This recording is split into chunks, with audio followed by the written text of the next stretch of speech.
தமிழக வெற்றிக்கழகம் அரசியல் கட்சியாக தேர்தல் ஆணையம் அங்கீகரித்ததைத் தொடர்ந்து கடலூரில் புசி ஆனந்த் தலைமையில் ஆலயங்களில் சிறப்பு பூஜை செய்த பொதுமக்களுக்கு இனிப்புகள் வழங்கப்பட்டது.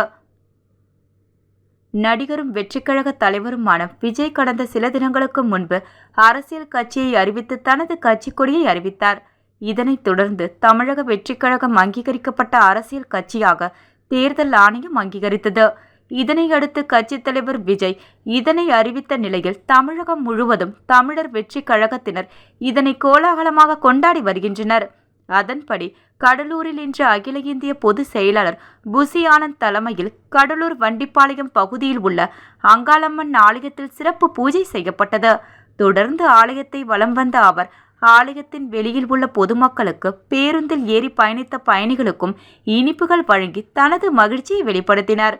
இந்த நிகழ்வில் தமிழக வெற்றிக் கழகத்தை சார்ந்த 200க்கும் மேற்பட்டோர் கலந்து கொண்டனர்.